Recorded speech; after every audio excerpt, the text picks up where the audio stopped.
spotting a large truck hurtling toward his son.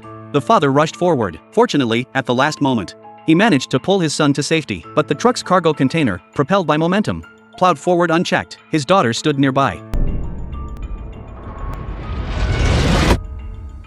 By the time they realized what had happened, the girl had already stopped breathing. The father could never have imagined that his decision to spare his gravely ill cat from euthanasia and had abandoned it far away, hoping it could live well there. But Max didn't realize then that this act would bring disaster upon his family. It was his daughter Kelly's birthday. Friends and relatives had gathered to celebrate, but Kelly was gloomy, missing her little cat. To cheer her up, Max played hide-and-seek with the children. Kelly hid behind a large tree and accidentally spotted a familiar figure. Her beloved kitten had returned.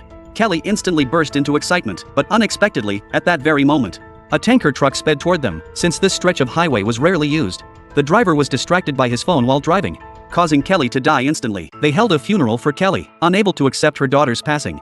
His wife took their son to her parents' home. Max was left alone in his grief. Suddenly, he remembered that their neighbor Luke had once owned a puppy that had tragically died. While he was mourning this loss, an elderly Native American chief took him to a graveyard. He explained that if the puppy's body were buried there, it could be brought back to life. To everyone's surprise, the puppy did indeed return the next day, but its temperament had turned vicious. Luke warned Max never to set foot on that land, yet under the influence of alcohol, Max conceived a daring plan. On the very night his daughter was buried, he crept to the graveyard, dug up her body, and reburied it in that dreaded cemetery. But in the dead of night, his dead daughter truly returned. Daddy, where am I? Seeing his resurrected daughter, the father embraced her in overwhelming emotion.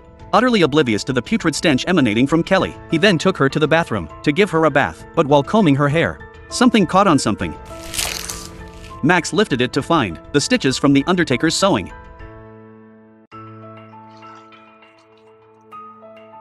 What is it? Just a tangle. Max laid his daughter on the bed. Then Kelly brought up what happened on her birthday. She saw their little cat, and then a truck came barreling toward her. I'm dead, aren't I?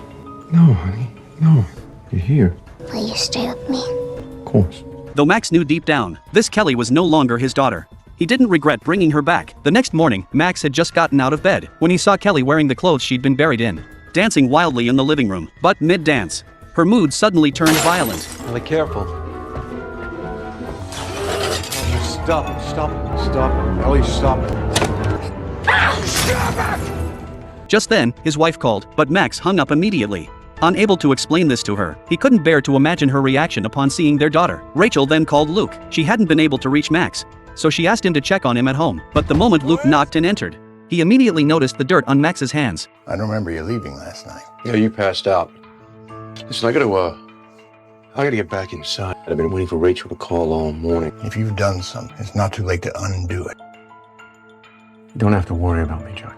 Fine. But just as Luke was about to leave, he spotted Kelly standing by the window. His suspicions were confirmed. Realizing something was terribly wrong, he rushed back home and retrieved a revolver. He knew better than anyone how terrifying this thing was, because he hadn't told Max that after his wife died, he'd used the same method to bring her back to life. But in the end, of the 4 family members, only he survived.